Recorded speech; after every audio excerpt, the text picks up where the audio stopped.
Vamos a dar paso a la mesa 16 de Sociología de las Emociones, Migración y Comunidades Transfronterizas, en la segunda mesa respecto a esta temática. Mi nombre es Itzel Hernández Lara, yo trabajo en la Universidad Autónoma del Estado de México y tengo el gusto de moderar esta mesa. Vamos a tener dos ponencias. Estaban programadas 4, pero hubo la notificación de que 2 de los ponentes no nos van a acompañar en esta ocasión. Y tenemos entonces, en primera instancia, la participación de la doctora Leona Rosales Mendoza, de la Universidad Pedagógica Nacional, quien nos va a presentar la ponencia Género y Emociones en la Migración Temporal de Yucatecos en Canadá. Generalmente serán 20 minutos, como de 4. Tenemos 2 ponencias, pues vamos a tener tiempo de llevarla con calma, entonces unos 25 minutos, sobre todo para dar tiempo para preguntas, respuestas y tener oportunidad de dialogar. Entonces, por favor, Leona. Bueno, pues muchas gracias por su asistencia. Me da mucho gusto estar aquí. Bueno, yo les voy a hablar de este tema de género y emociones en la migración temporal de yucatecos en Canadá, que bueno, de alguna manera se puede extrapolar a otras poblaciones mexicanas en Canadá. Voy a presentar la ponencia tal como la traigo aquí impresa, y más bien me gustaría que tuviéramos el tiempo restante para poder conversar más a fondo acerca de esta temática, para que tuviéramos preguntas y pudiéramos interactuar.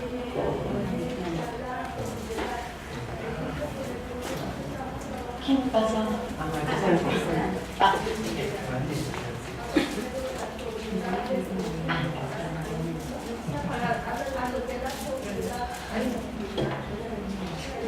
Bueno, pues entonces en esta ponencia voy a presentar avances de una investigación que está en curso, en la que se explora en cuanto a emociones y motivaciones de personas para laborar en el extranjero.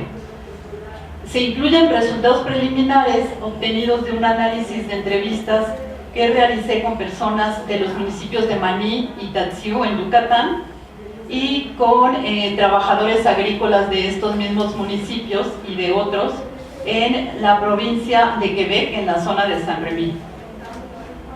La contribución empírica de esta investigación se basa en el método que propongo para explorar el tema de las emociones. Si bien existen diferentes enfoques de utilización de métodos visuales, se planteó tomando a Harper la utilización de fotografías preseleccionadas como evocadoras de experiencias emocionales. Los hallazgos de investigación los he agrupado hasta ahora en 5 categorías de análisis. Una que tiene que ver con el género y la gestión de las emociones en la distancia, otra que es en la tristeza, una más la soledad, otra la preocupación y finalmente la alegría.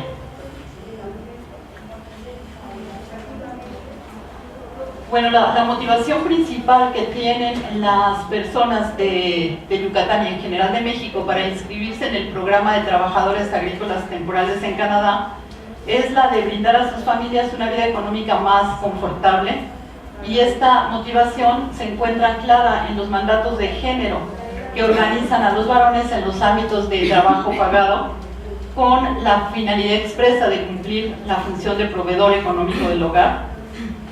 Y digamos, en concordancia con esto, en el programa de trabajadores agrícolas temporales hay un 96% de hombres y solamente un 4% de mujeres.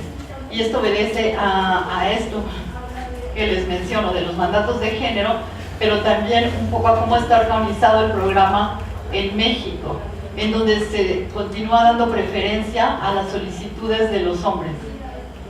Y, por ejemplo, en el caso de las mujeres que llegan a solicitar poder ir a alguno de los estados de Canadá mediante este programa, pues les otorgan menos tiempo de trabajo. En general pueden ser hasta 10 meses que la gente se vaya, pero a las mujeres les dan los contratos más reducidos, de 3 o de 4 meses.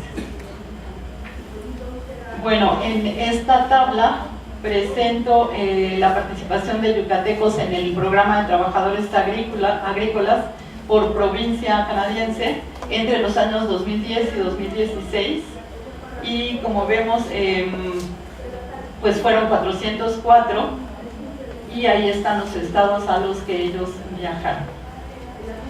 La participación de los yucatecos en el programa de trabajadores agrícolas, específicamente de los municipios en donde yo trabajo, que es Tatsiu y Maní, es incipiente.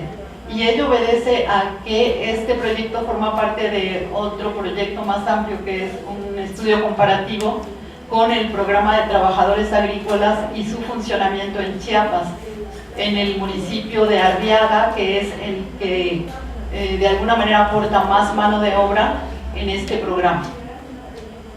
Son alrededor de 250 y tantas personas, solamente de un municipio, el municipio chiapaneco, en contraste con 400 de todo el estado de Yucatán. Bueno, pues Tatsiu es un municipio que tiene una población aproximada de 4.500 personas, tiene un índice de marginalidad muy alto, es considerado el municipio más pobre del estado de Yucatán, y la participación de personas nacidas en dicho municipio comenzó en 2010, cuando el programa tiene pues bastantes años. Sus inicios son de los años 70, en 1974. Por su parte, Maní cuenta con un poco más de 5.000 habitantes, y esta municipalidad presenta un grado de marginalidad alto, y fue a partir del año 2002 en que empezaron a participar personas yucatecas en el programa, y Maní fue uno de los primeros que envió personas a laborar mediante el mismo. El 60% de los inscritos de Maní laboran en Quebec, en contraste con Tatsiu, que más bien van a otras provincias, fundamentalmente a Ontario y a Columbia Británica.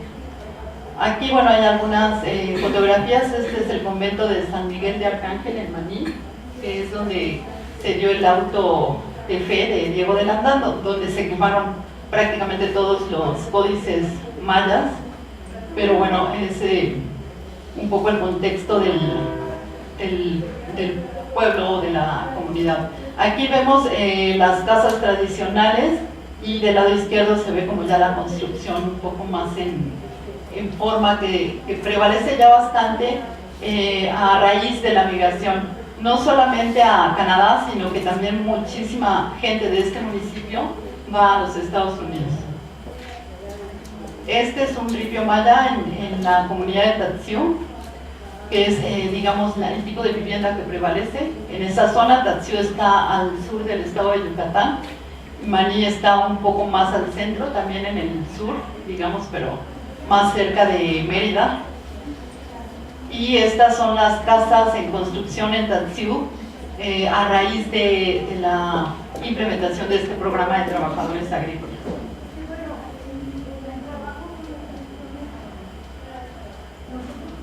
Bueno, entonces, aquí puse algo así del desasosiego a las emociones.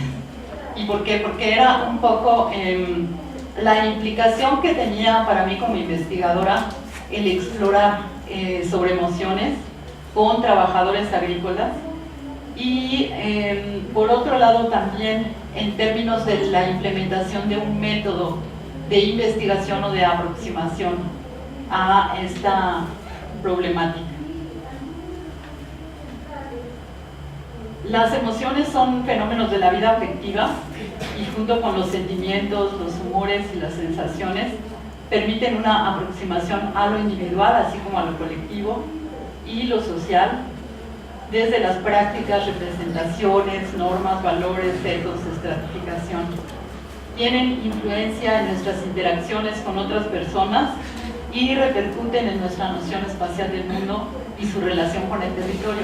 Esto para mí es importante al abordar estas temáticas en el proceso de la migración.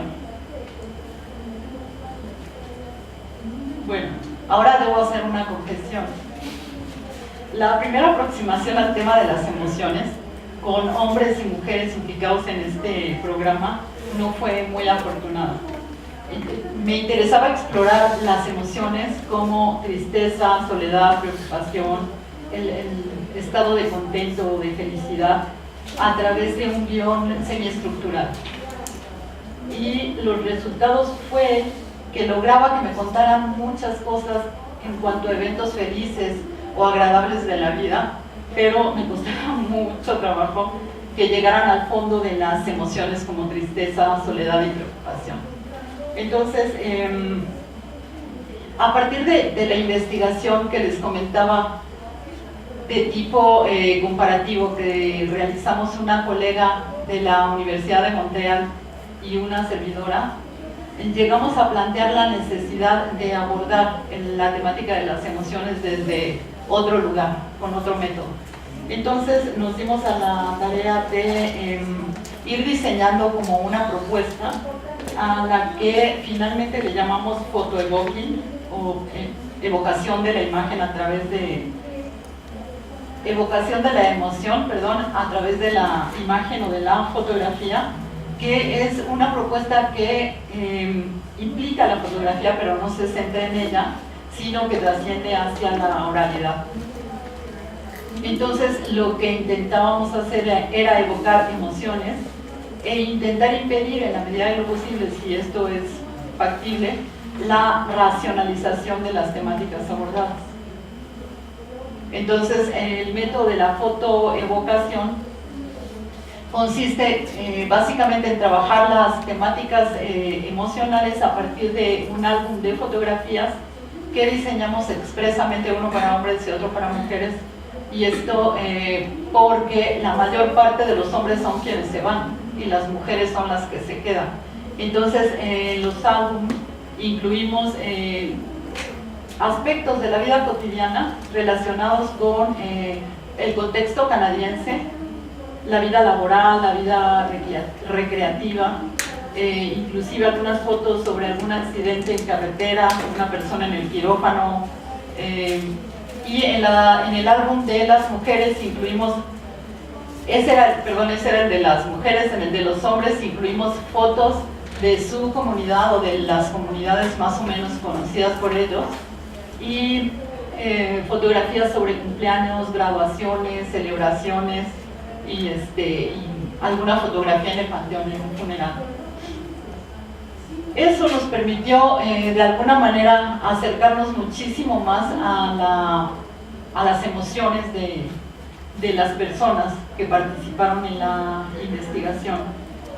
Sobre todo estas emociones de malestar como la tristeza, soledad y preocupación, que en este contexto fueron más expresadas que las de bienestar, y las cuales al hacer el análisis pues llegamos a observar que constituyen lazos que fortalecen la relación de pareja y con sus familias, en términos como de todo este análisis de género más particular.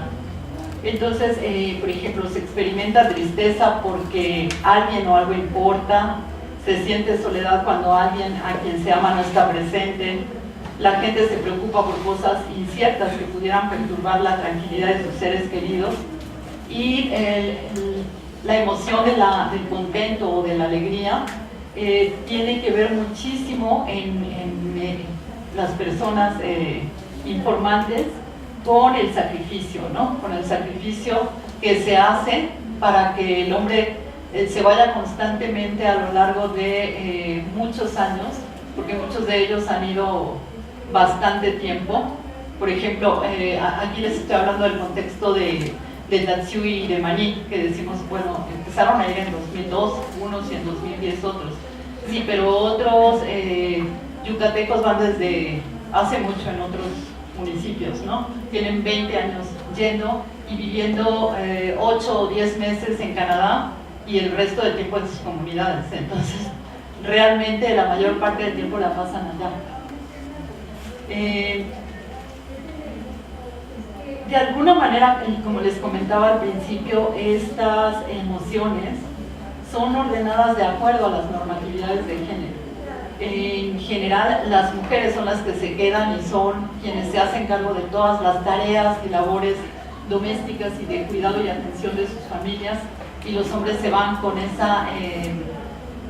ese deseo de brindarles una mejor vida a sus familias y con esa consigna de, bueno, voy y me sacrifico, pero es para ellos y eso me hace sentir feliz. Bueno, entonces, como les decía, encontramos ahí varias categorías de análisis, y una de ellas es esta de los papeles de género. Otras fueron concretamente las emociones, y analizamos en este caso tristeza, soledad, preocupación y alegría. En términos de los papeles de género, creo que, como muchas de ustedes saben, las mujeres y los hombres en contextos indígenas son socializados de manera diferenciada y orientados a una división sexual de labores, lo que propicia una especialización de actividades por género con un trabajo emocional diferenciado. Ante la migración de los hombres, de sus esposos en general, también pueden ser los hijos, ellas deben realizar un doble esfuerzo, porque mientras los hombres no están, ellas tienen que realizar el papel de madre y padre y desarrollar tareas que generalmente corresponden a los esposos, como ir a la milpa, como implicarse en las labores de venta de los productos agrícolas, como realizar algún arreglo en la vivienda, tipos de trabajo que en general realiza el hombre cuando está en casa. Ellas, las mujeres, coinciden en señalar que su vida cotidiana es mejor cuando los hombres están en casa, y confieren mucho respeto a la figura del esposo y padre. Consideran que hace falta esa autoridad cuando la pareja no está, ¿no? En general, los hombres, cuando están en Canadá, tienen que efectuar muchas de las tareas que en su casa, en su comunidad, realizan las mujeres, como lavar la ropa, como prepararse los alimentos, como ir a comprar los mismos, pero cuando regresan a sus comunidades, como que todo se acomoda, ¿no? Y cada quien asume los papeles de género que les corresponden según la normatividad social. El hombre, de todos modos, se instituye como el jefe, ¿no? Como el jefe del hogar, tanto en términos económicos como morales, y de alguna manera ejerce esa autoridad moral en la distancia. O sea, no tiene que estar presente para saber qué sucede en su hogar, cómo sucede. Él, de todos modos, otorga los permisos a la esposa e hijos para salir de casa, determina qué acciones están permitidas, cuáles prohibidas, autoriza qué se puede comprar, sobre todo cuando el gasto es en electrodomésticos o un gasto mayor. La comunicación se mantiene de manera virtual, mediante telefonía celular o a través de videoconferencias, y eso para los hombres significa estar cerca de la familia, de la esposa, de los hijos, ejercer la paternidad y su autoridad como esposo. Para las mujeres, ese espacio de la comunicación virtual representa el momento de externar los pesares, el dolor, los problemas cotidianos, y toda esa sensación que produce la lejanía, ¿no? Hablar de esos sentimientos y de los problemas de la vida cotidiana. Entonces, en términos de la alegría, perdón, de la tristeza,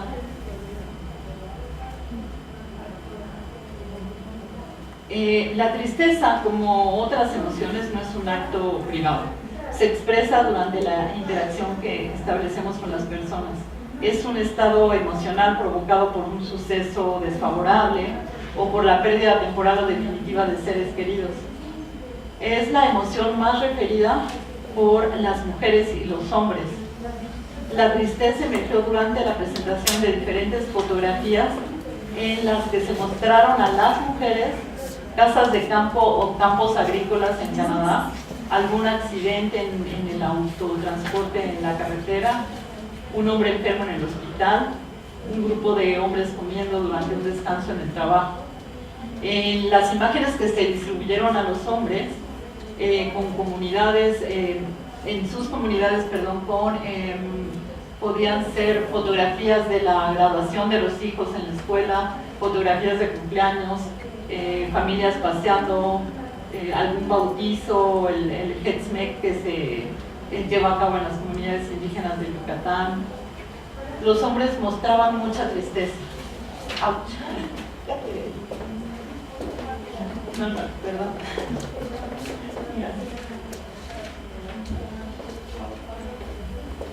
Entonces, hubo algunos testimonios en los cuales las personas decían algo como lo que puse aquí en la diapositiva, o otras como nos acostumbramos a vivir así otra vez. O sea, como cada año que mi marido se va, nos acostumbramos a vivir así otra vez y estamos como en un impasse, como en un periodo como en un periodo temporal, pero que no es tan temporal, porque si pensamos que los hombres se van 8 meses, pues es prácticamente una buena parte del tiempo, de un año, ¿no?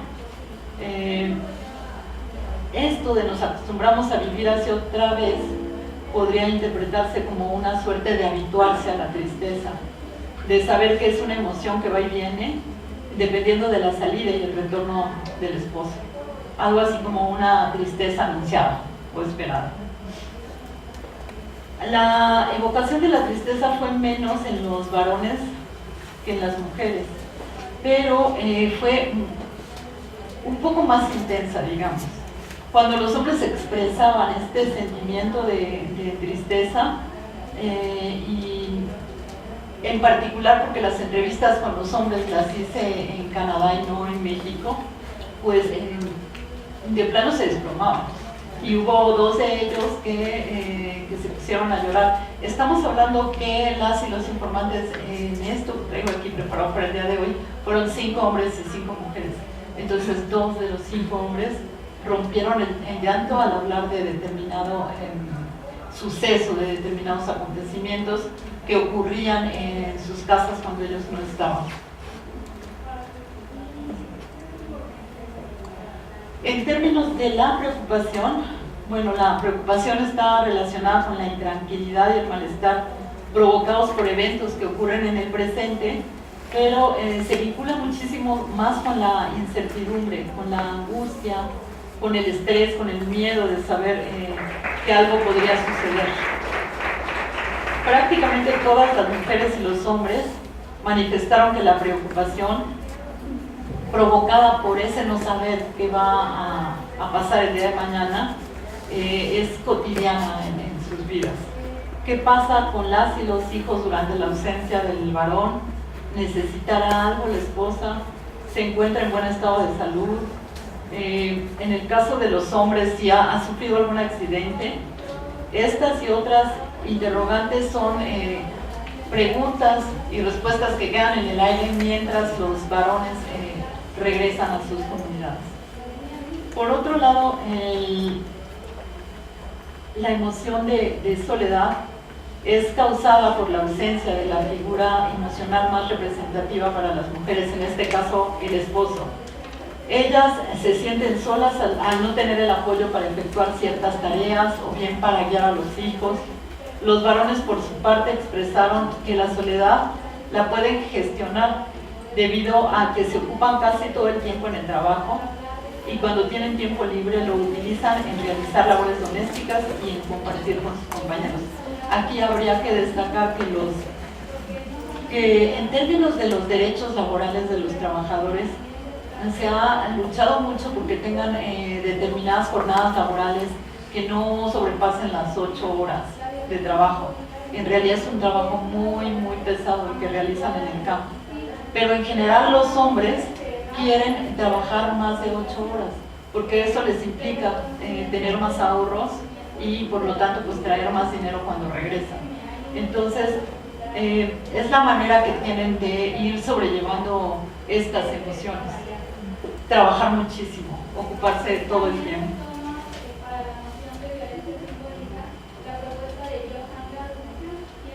aquí hay un testimonio también de esta emoción de la soledad en una mujer de Datsiu.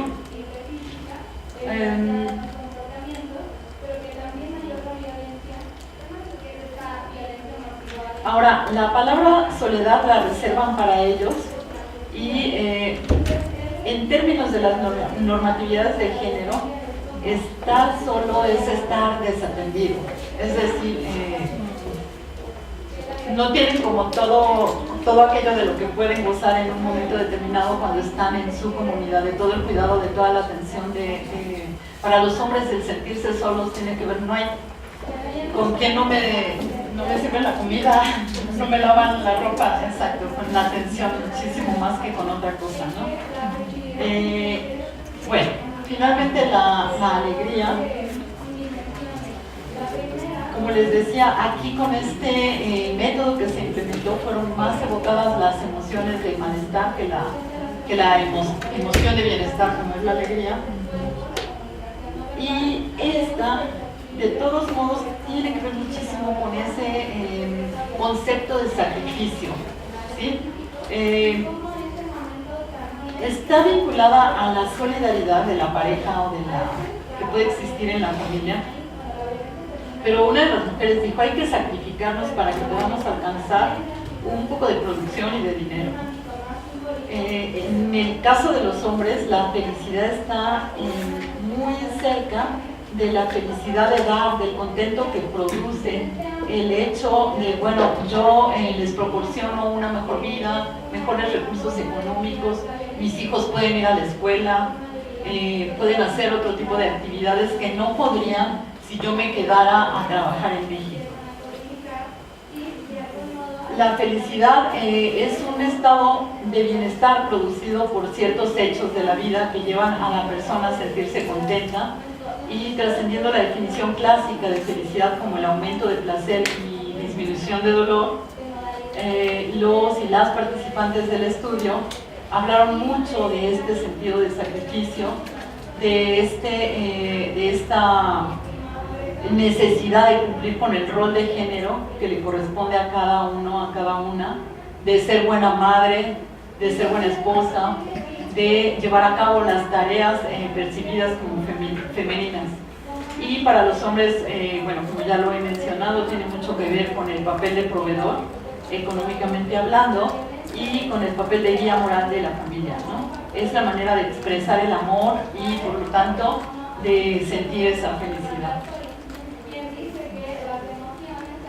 Bueno, a modo de conclusión, pues el estudio de la migración laboral masculina, temporal y cíclica hacia Canadá pone en relieve, en principio, la existencia de interacciones de opresión en el ámbito laboral y de los hombres hacia las mujeres. A lo largo del análisis quedó manifiesto el ejercicio de labores de producción y reproducción diferenciados de acuerdo con las normatividades de género. Finalmente quiero subrayar las limitaciones que he ubicado en este estudio. Paradójicamente, aunque el método de fotoevocación utilizado permitió explorar las emociones desde otra mirada y no solo preguntar sobre ellas, en esta ponencia las emociones se han convertido de nuevo en palabras. Los estudios de la migración hablan necesariamente de tiempos y espacios vividos. En cuanto al tiempo, es necesario continuar con la investigación longitudinal en diferentes momentos de la vida de familias transmigrantes. Es fundamental profundizar en los procesos emocionales generados a lo largo de todo el proceso migratorio laboral cíclico en el que se ven inmersos los trabajadores del programa de trabajadores agrícolas temporales en Canadá, sus familias, y cómo esto impacta también las dinámicas en sus comunidades, porque ese es otro aspecto que se ha explorado poco. Nos hemos centrado más en las familias, pero también el contexto social de toda la comunidad tiene cambios, modificaciones. En cuanto al espacio, es importante seguir tendiendo puentes en los senderos que han de cruzar los migrantes temporales, sobre todo los migrantes sin papeles. Bueno, les voy a poner unas fotos mientras. Esta es una familia maya de Tanzil, Yucatán. En general las familias son bastante numerosas todavía, aunque una buena parte de la población ya solamente tiene 4 hijos, ya no tienen 8 o 10. Esta es una familia de Maní, Yucatán, es un migrante en Quebec. Esta es una casa de trabajadores en Quebec. Son casas pues de un tamaño más o menos regular, pero a veces llega a vivir muchísima gente en las mismas, ¿no? Con condiciones pues bastante difíciles. Este es un campo agrícola, están ahí los trabajadores. Este es un vivero en Quebec, en donde también los trabajadores agrícolas a veces deben efectuar otro tipo de labores para el granjero que los contrató, como participar en la venta de X productos. Esta es una fiesta que hicieron en el Centro de Atención para Migrantes de Saint-Rémy, Quebec, un día que nos tocó ir ahí a apoyar, y había mucha gente, migrantes de todo México. Y muchas gracias.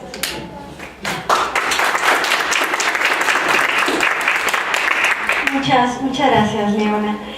Pasamos entonces ahora a la ponencia de Eloy Maya Pérez y José Raimundo Jiménez, que se llama Conyugalidad a distancia y experiencia afectiva de las parejas de migrantes durante el periodo de ausencia-espera en la comunidad de Cachuchi, Hidalgo, México. Por favor. Bien, muchas gracias. Es muy interesante la ponencia de la compañera Leona. Estaba yo reflexionando que se engarza muy bien con lo que vamos a presentar, solo que nosotros lo hicimos desde el lado psicológico. Como psicólogos tuvimos la necesidad de enfrentarnos a los problemas sociales, y quiero agregar que este proyecto sale desde un aula, ¿sí? Desde una materia. No hace muchos años estaba yo trabajando allá en el estado de Hidalgo, en un campus de la Universidad de Hidalgo, donde tenía a mi cargo una materia de psicología social, y entonces íbamos a las comunidades. ¿Sí? Cabe destacar que Hidalgo es un centro expulsor de migrantes, uno de los principales estados expulsores de migrantes. Ahorita no sé cuál sea el lugar que ocupa, pero para aquel entonces estaba, digámoslo así, muy bien posicionado. Entonces llevábamos a los muchachos a hacer la experiencia de la psicología social, y nos enfrentábamos a cuestiones importantes con las personas en la comunidad donde estábamos trabajando. Que quiero recalcar que esta comunidad, que pertenece al municipio de San Salvador, ¿sí? San Salvador es el tercer municipio con mayor densidad migratoria del estado de Hidalgo. Es un municipio altamente empobrecido, y la comunidad en particular contiene también los varones practican la migración desde hace bastantes años. Entonces, a partir de ahí y del contacto que teníamos con estas personas, pues surgieron algunas preguntas que trabajaba con los alumnos y que fueron guiando, ¿sí? Por ejemplo, nosotros nos dábamos cuenta a través del trabajo con la gente de las expresiones emocionales que había en torno a la migración. Las personas, las mujeres sobre todo, culpaban a la migración y luego al migrante de las condiciones que estaban viviendo, y eso nos parecía sumamente interesante. Ya esa fue la primera parte del proyecto. Ya en un segundo momento, cuando lo empezamos a desarrollar más, por decirlo, pero por la palabra, más profesionalmente, ¿sí? Surgieron algunas preguntas que a nosotros nos sirvieron como guía. Por ejemplo, una de estas preguntas fue cómo se experimentan los afectos en la vida conyugal, especialmente por quienes se quedan. Revisando la literatura, pues nos encontramos con dos problemas. Uno, que en psicología hay muy poco material producido sobre el tema de la migración. ¿Sí? Es decir, a los psicólogos nos interesa trabajar con lo que surge y le damos solución dentro de la medida de nuestras posibilidades desde aquí. ¿Sí? Había muy poco material, y el otro problema que nos encontrábamos es que teníamos que ir hacia otros lugares teóricos para poder entender la migración, ¿sí? Pero particularmente queríamos entenderla en las personas a las cuales les brindábamos atención o con las que teníamos contacto. Específicamente de esto surge el interés, que son quienes se quedan. Para nosotros, hablar de quienes se quedan fue toda una experiencia bien difícil porque nos costó muchísimo trabajo encontrar un concepto que las definiera. Algunos teóricos, algunas teóricas sobre todo, también vale la pena mencionar que el trabajo que hay sobre migración y quienes se quedan, sí ha sido desarrollado por mujeres. Un trabajo pionero de una colega, Nelly Salgado de Snyder, que está consejero en el Instituto Nacional de Salud Pública, un trabajo pionero del 82, va más o menos dándonos luz, pero lo interesante es que no problematizaba, es decir, no le ponía nombre a esas personas y tampoco le ponía nombre a lo que ocurría. Entonces, ya de una forma un tanto valiente, me aventuré a nombrar las cosas, ¿sí? Por ejemplo, lo que vamos a revisar en un momento, ¿sí? Se explicaba desde la sociología de las emociones y desde la propuesta del transnacionalismo, pero son fenómenos teóricos que estaban fuera de la psicología, repito, ¿no? Entonces teníamos que jalarlos para acá, ¿vale?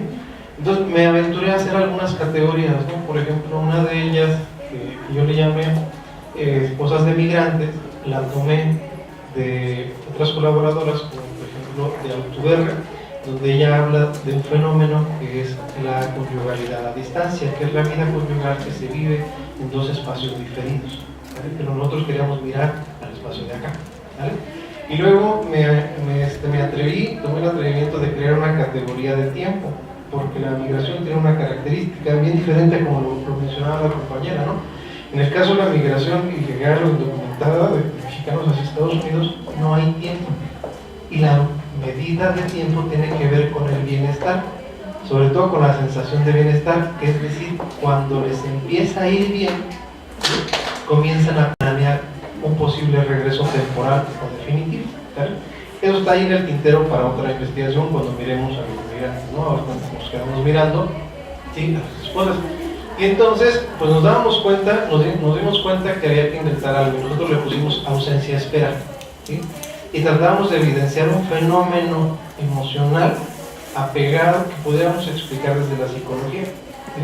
Entonces, la ausencia-espera relata este tiempo en el cual el migrante no está y se intenta consolidar el proyecto migratorio, que fue otro concepto que por ahí aparece. El proyecto migratorio, ¿qué es? Bueno, pues es la idea de que la familia dice, alguien tiene que sacrificarse, siguiendo aquí las muy atinadas palabras de la colega, alguien tiene que sacrificarse. Entonces el que se sacrifica generalmente es el jefe de familia, ¿ah? Entonces se va, y al salirse del núcleo familiar, es decir, se genera la ausencia, y en esta ausencia empiezan a reconfigurarse toda una serie de malestares emocionales que en un momento vamos a describir, ¿sí? Y que precisamente se dan con mayor fuerza durante la espera, es decir, mientras la esposa migrante está esperando el retorno de ese que se fue. ¿Sí? Gustavo López, del Colegio de Michoacán, a estas autores les llamó las Penélopes de rancho, es decir, se quedan esperando a ese que se había ido, ¿sí? Y que casualmente cuando vuelve pues ya no es el mismo, porque nada es lo mismo, ¿vale? Entonces, ya para no darlo tanto, mi amigo y colega colaborador Raimundo nos va a hacer el favor de irnos guiando con la lectura de la ponencia que presentamos acá. Muchas gracias, muy buenas tardes. El objetivo de esta investigación se centró en reconocer las emociones presentes en las mujeres parejas de migrantes provocadas durante el periodo de ausencia de las mujeres parejas de migrantes. La idea fue entender los significados que se otorgan a la experiencia emocional, el sentido que les otorgan a dichas emociones y de qué forma se alteró y reorganizó la vida cotidiana. Por tanto, lo específico de esta relación fue conocer la forma en que las mujeres se enfrentaron tanto a las disposiciones culturalmente impuestas que regulan su participación social, sus formas de sentir, actuar y relacionarse con otros miembros de la comunidad. En el presente trabajo de investigación, la propuesta de abordaje sobre la migración y las relaciones conyugales se enfoca en el análisis de la vida cotidiana, en relación con las emociones experimentadas durante la ausencia, espera, más que con las descripciones de los procesos económicos y o políticos que predominan en el análisis de la migración de los mexicanos hacia Estados Unidos. De esta forma se detalla cómo funcionan las relaciones conyugales a distancia, es decir, cómo la migración de mexicanos indocumentados hacia los Estados Unidos forma parte, por su condición sociohistórica, de la determinación social de la salud, en tanto que las personas nacen, crecen, viven, trabajan y envejecen bajo las circunstancias específicas que se crean en los contextos migratorios. Estas condiciones están configuradas por un conjunto más amplio de fuerzas de tipo económico, social y político. Se revisa el tema de la transnacionalidad como problema teórico. Se busca comprender las vidas de los protagonistas de la migración y la interconexión que tejen en espacios sociales geográficamente discontinuos en el marco de procesos mayores de construcción continua de Estado-nación y de identidades colectivas. La corriente transnacional centra su interés tanto en la agencia humana como en la subjetividad que está en juego, tanto en la sociedad de destino como en la de origen, además de que atiende a las interacciones ocurridas en los espacios donde sucede la migración y los efectos que trae consigo. Precisamente se discute este último punto en relación con los intercambios que se realizan a partir de la conyugalidad a distancia. La propuesta es mirar a la migración en tanto sistema de organización social, político y económico como ese espacio en el que el biopoder se materializa. De esta forma, se entiende que a partir de la migración de un miembro de la familia y en particular de quien asume la responsabilidad central de proveedor, evidentemente se producen efectos en la estructura emocional de quienes se quedan, situación que obliga a reorganizar la vida cotidiana a partir de esta ausencia, provocando que quien se queda asuma el cuidado de los hogares con el uso de las remesas como fuente de protección, crecimiento y cuidado familiar. El objetivo de este estudio fue analizar la forma en que la migración indocumentada de hidalguenses hacia Estados Unidos incide en las condiciones de salud mental de las parejas de migrantes durante el periodo ausencia-espera en la comunidad de Cachuxí del estado de Hidalgo. La propuesta transnacional. El transnacionalismo trata de entender las vidas de los protagonistas de la migración y las interconexiones que tejen en espacios sociales geográficamente discontinuos en el marco de procesos mayores de construcción continua de Estado-nación y de identidades colectivas. Esto fue tomado de Humbert en el 2009. La corriente transnacional centra su interés tanto en la agencia humana como en la subjetividad que está en juego dentro de la sociedad de destino como en la de origen, además de que atiende a las interacciones ocurridas en los espacios donde sucede la migración y los efectos que trae consigo. También considera los procesos donde los migrantes forjan y mantienen relaciones sociales simultáneas de las sociedades de origen y destino, focalizando los lazos conectores de los actores y las prácticas involucradas con la migración en sus lugares de origen y de destino, tomado de Green en el 92. De esta forma, se puede entender la coexistencia de una comunidad en múltiples espacios y las nuevas características de las comunidades inmersas en el proceso migratorio transnacional. Las relaciones sociales extienden los límites espaciales de las comunidades de origen y destino, según Lobato en 2005. El transnacionalismo afectivo. En este trabajo se pensó en la organización familiar como un espacio social caracterizado por relaciones asimétricas de poder y por normas culturales basadas en valores a partir de las cuales se gestan subjetividades que amparan el que debe hacer por parte de cada miembro de la familia. Obviamente se trata de familias transnacionales, pero la mirada no se centra en los intercambios económicos o en la circulación de bienes, sino en el proceso mediante el cual la familia construye sus relaciones familiares y conyugales en un contexto transfronterizo. condición que es descrita por Cienfuegos como conyugalidad a distancia, con la que hace referencia a esta constelación particular de sentido y proyección de pareja, aquella que en su antecedente tiene la corresidencia, luego se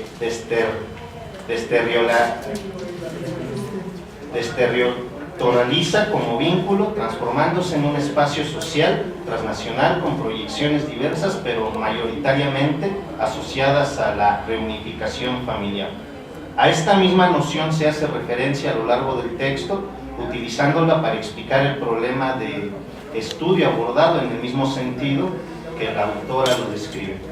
La complejidad para describir los afectos existentes entre las familias transnacionales no radica en entender cómo y o por qué hay enojo o felicidad en el momento del contacto entre quienes están separados, o bien si la persona hace o deja de hacer a partir de la ausencia espera. La situación exige mayor precisión para clarificar que se busca expresar con la idea de una transnacionalidad afectiva. El carácter holista de los estados mentales hace que no puedan atribuirse aisladamente, sino que atribuir uno es atribuir un conjunto de ellos y su contenido dependerá en múltiples ocasiones del lugar que ocupa el conjunto. Esto es que ante la aparición de una situación dada, en la persona no solo aparecerá una pura emoción en específico, sino que vendrá acompañada de estados mentales igualmente complejos. Por ejemplo, creencias, simbolizaciones, conceptos, actitudes, etc. Todos ellos medidos por el lenguaje que da cuenta del qué hacer y qué sentir en el momento específico. El miedo no aparece solo, sino que viene acompañado de lo que la persona cree y además de lo que sabe sobre la situación. Por el contrario, si no se trata de una situación eventual, sino de una condición de vida, entonces el miedo, la emoción, acompañará a lo que se vive o bien se vivirá con miedo. Nos cuestionamos, ¿qué explica este flujo emocional transnacional? ¿Es posible vincularlo con la salud mental? Las repercusiones son múltiples.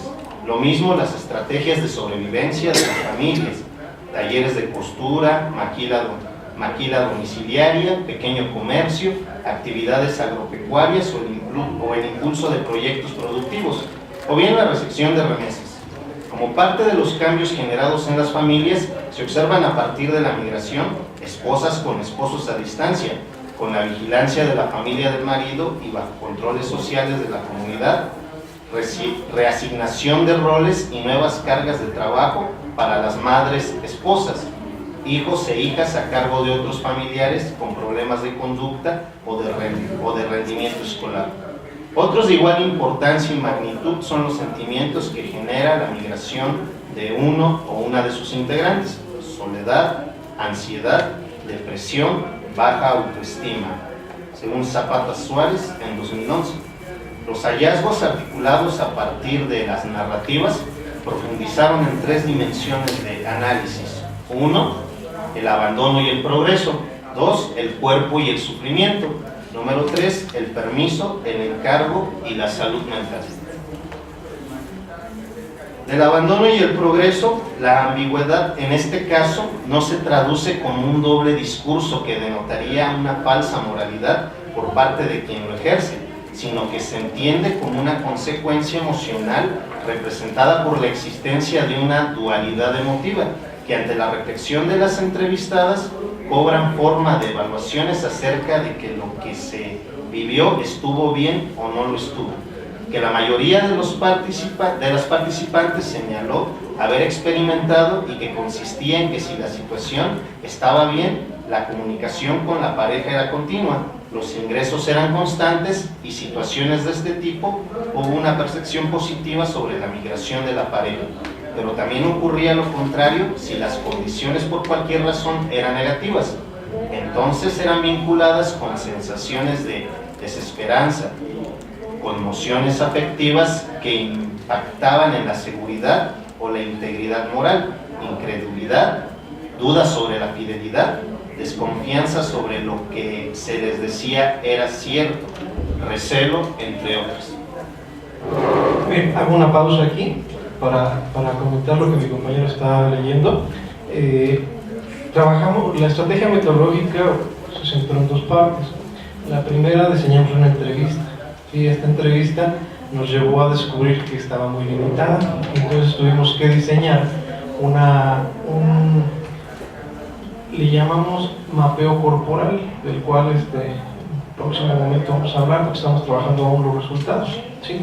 Y precisamente estamos tratando de ver metodologías que hay para el análisis de las emociones. Entonces me voy a centrar únicamente en la entrevista, que es de donde se producen estos datos que están aquí descritos. Bien, diseñamos una entrevista así semiestructurada, tratando de recuperar fenomenológicamente lo que estaba exponiendo las personas con las que trabajamos. Hicimos 27 entrevistas a profundidad, o intentamos hacer 27 entrevistas a profundidad, porque uno nunca acaba. Entonces dimos corte y después fuimos viendo con las preguntas con las respuestas que nos daban, fuimos viendo qué era lo que nos decían, y lo primero que encontramos fue esta sensación de abandono y progreso, es decir, que lo que experimentan durante la ausencia de espera es esta dualidad emocional, ¿no? Por un lado la sensación de abandono. Bueno, aquí lo intentamos esquematizar. Acá lo intentamos esquematizar y lo voy a describir como lo organizamos. Existía la emoción, ¿sí? Y la podíamos dividir en los aspectos negativos y los aspectos positivos, pero de destacábamos lo que las personas reconocían como propio, es decir, que ellas dijeron haber experimentado, y por otro lado las que fueron atribuidas o que venían del exterior. Esto fue algo muy interesante y que nosotros materializamos en el tercer punto de este análisis. Bien, lo que descubrimos así a grandes rasgos, para no estar leyendo una por una, es que las mujeres están enojadas con la migración y también con los migrantes, ¿sí? Sentían mucho coraje al haber sido abandonadas, ¿sí? Y lo describían en esta forma, ¿no? A través de lo que iba contándonos, pues nosotros íbamos buscando las categorías con cuáles asociarlas, aunque la red emocional es amplísima y podríamos poner ahí muchos nombres, tratamos de poner los más comunes para guiarnos hacia el análisis.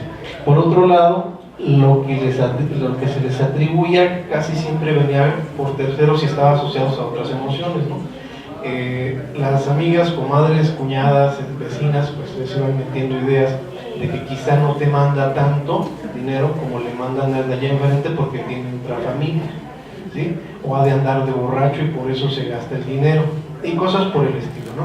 Entonces se les iba influyendo estas ideas de tal manera que se generaban, por ejemplo, estos dos conceptos: desconfianza y miedo al abandono, obviamente, pero también hay una gran presión, ¿sí?, por parte de los familiares, donde les decían, es que tienes que extrañar, ¿sí?, lo tienes que extrañar, y de esa forma el extrañarlo era rendirle culto a la figura del migrante ausente, ¿sí? Bien, del otro lado, en relación con la percepción positiva, bueno, las propias las ubicamos aquí en estas otras, y como leía mi compañero, bueno, pues tenía que ver con esa sensación de estar bien, ¿sí?, de que todo iba funcionando de acuerdo a cómo el proyecto, que todo iba funcionando porque el proyecto migratorio iba saliendo tal cual se planeó. Y estas otras que también venían desde fuera y que les hacían mucho ruido. Por ejemplo, me centraré en el tema de la fidelidad. Las mujeres, cuando los demás les decían es que les tenían que ser fiel, se sentían atacadas, ¿sí? Por lo menos algunas de las entrevistas se sentían atacadas porque lo que reportaban es que ¿por qué tendrían que andar ellas de cusca, según era el concepto, ¿no? ¿Cuáles eran los motivos para que ellas tuvieran que buscar a otro hombre mientras el esposo no estaba? Pero lo interesante es que ellas no pensaban en la infidelidad, sino que los demás les decían que no fueran infieles, ¿no? Bien.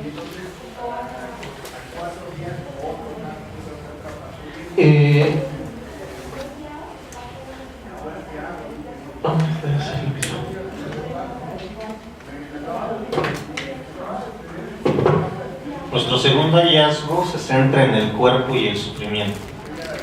Las reflexiones en torno al cuerpo dentro de las relaciones conyugales transnacionales se convirtieron en un tema polémico y a la vez de difícil acceso dentro de las entrevistas. pero presenten varias de las narraciones de aquellas informantes, con lo que pudieron identificarse al menos 3 líneas con el discurso en relación al cuerpo. Número 1, la autopercepción corporal. Número 2, la sexualidad, administración y regulación del cuerpo sexual. Y número 3, la identificación con la salud. Bien, este punto estamos ahorita haciendo un trabajo extendiéndolo porque nos centramos aquí en eso que les comentaba de los mapeos corporales, del mapeo corporal, y solamente lo vamos a tocar un poco por encimita, ya si en otro momento hay necesidad de profundizarlo, con gusto lo hacemos. Bien, dentro del tema del cuerpo, del análisis corporal, encontramos de forma muy interesante este concepto, que son los nervios, ¿no? Evidentemente que para nosotros los psicólogos nos chocaba un poco, porque a nosotros nos enseñaron que los nervios no existen, ¿no? Sino que tienen una categoría por allá en el DSM, quién sabe qué, ¿sí? Como algo así de otras enfermedades o algo por el estilo. Entonces nosotros idealmente hubiéramos tenido que traducirlo a eso, pero no quisimos hacerlo, ¿sí? Sino que lo que hicimos fue tratar de mapear, ¿sí?, qué era lo que estaban sintiendo y sobre todo dónde lo sentían, ¿sí? Entonces las reacciones emotivas las ubicamos por acá en lo que ellos nos iban diciendo. Evidentemente que las personas no nos dijeron episodios de ansiedad, sino conforme a las descripciones nosotros íbamos ubicando que eso que ellas vivían, ¿sí?, la podemos denominar como episodios de ansiedad. Por ejemplo, les cuento rápidamente, una de las señoras que tenía un marido con más de 20 años migrando y que el marido venía cada 2 o 3 años, decía que empezaba a sentir muchos nervios y le sudaban las manos y tenía un mal sabor de boca cuando el marido le avisaba que ya venía de regreso, ¿sí? Entonces se empezaba a sentir mal e iba al médico y ella no identificaba el malestar, tampoco el médico obviamente no identificaba el malestar, solamente era la queja, le decía me duele el estómago, las vecinas le recomendaban algunos tecitos, pero bueno, la cosa es que ella no se podía explicar. Después ya durante las entrevistas que fueron bien interesantes porque para ella, también para mí, fue como catártico, ¿sí?, poderlas escuchar, y muchas de ellas lloraban, yo también lloraba en algunas ocasiones con ellas porque se contagia una la emoción, pero eran procesos súper interesantes. Esta señora me decía que después de que ya me lo platicó, me decía que una de las formas en que lo que entendió de todo esto es que ella ya no quería estar con él, sino quería que él siguiera teniendo su vida allá y le siguiera dando lo que le estaba dando, pero no lo quería en presencia física. Entonces era bien interesante ya poderlo escuchar así, y sobre todo pues verlo, esta parte de cómo se iba corporizando. Nuestro tercer hallazgo en estas narrativas es el permiso, el encargo y la salud mental.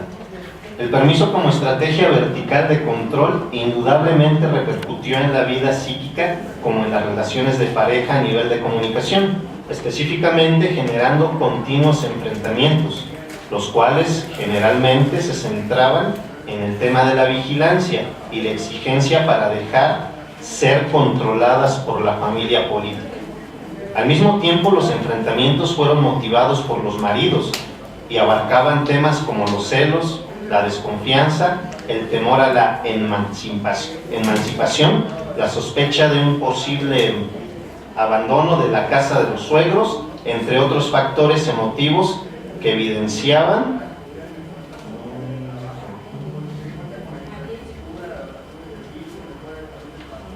que ante la inseguridad generada por la ausencia se debían buscar mecanismos regulatorios, como no permitir que las esposas salieran a trabajar o extremar la vigilancia. De esta forma se entiende que el marido, aún ausente, asume como su responsabilidad la vida de la esposa, sobrepasando los proyectos o anhelos que ésta tuviera de sí misma. Esta especie de cumplimiento de un derecho no permitía transgresiones, y una de estas pudo ser la búsqueda de la autonomía. Como se ha reiterado en la exposición, la vigilancia ejercida por los padres era establecida de forma continua y ejecutada para entregar buenas cuentas al hijo migrante. Ese dominio, que en principio parecía una estrategia que permitiría cuidar el gasto familiar mediante el ahorro para la construcción de la casa de la familia nuclear, resultó ser un ejercicio que limitaba la expresión de la vida, argumentando que todos aquellos que habían logrado el sueño americano habían transitado por senderos similares donde la cautela había estado presente, obligando a la esposa a la mesura y cierta obediencia del éxito del proyecto migratorio. Sin duda, a pesar de que funcionaba en la parte inicial de la migración del esposo, traía consigo malestares emocionales que se iban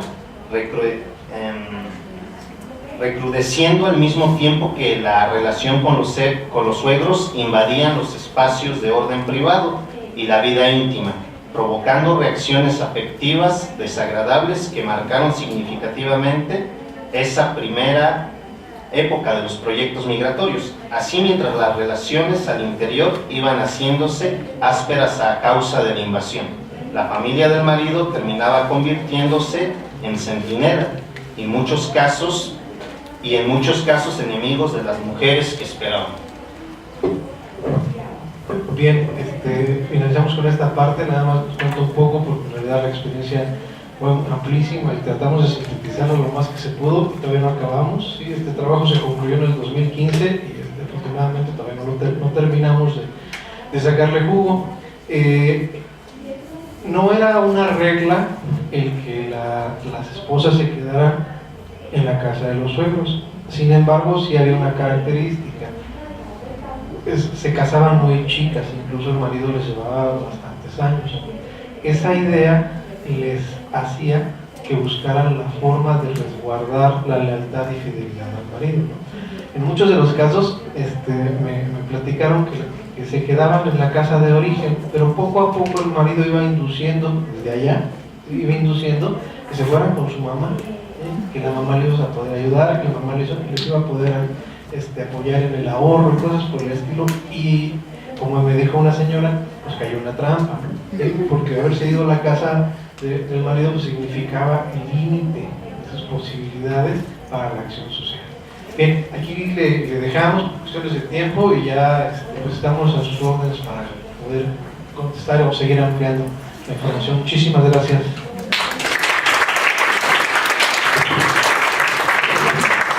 Muchas gracias, aunque yo dije que íbamos a tener como tiempo libre, pero es con el interés de poder dialogar entre todos, dado que ya estamos pegándole a las 2:15 y a las 3 tenemos que concluir, entonces igual sería bueno, aprovechando que tenemos público.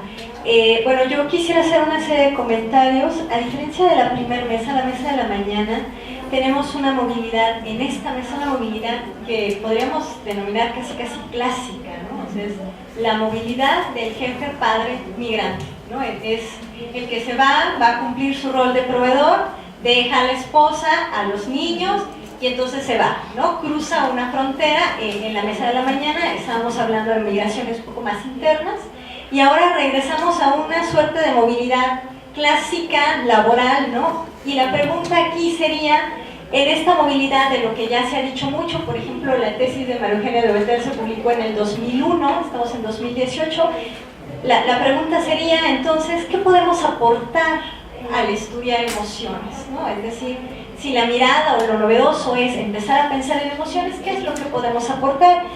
Y esa se vincula con otra de mis preocupaciones, no respecto a esta mesa, sino en general de lo que he estado trabajando recientemente, que es ¿para qué analizamos las emociones en los procesos migratorios? ¿No? O sea, ¿por qué insistimos en eso? Y bueno, voy a hacer una serie de comentarios, ¿no? Aunque yo señalaba que es una migración clásica esta de jefe-padre, es cierto que las dos ponencias están hablando de dos circunstancias similares pero distintas, ¿no? En un caso es la migración hacia Canadá, en un programa en el que la gente se va con documentos, por llamarlo de alguna manera, se va con un contrato laboral que no los exenta de condiciones de vulnerabilidad, eso es cierto.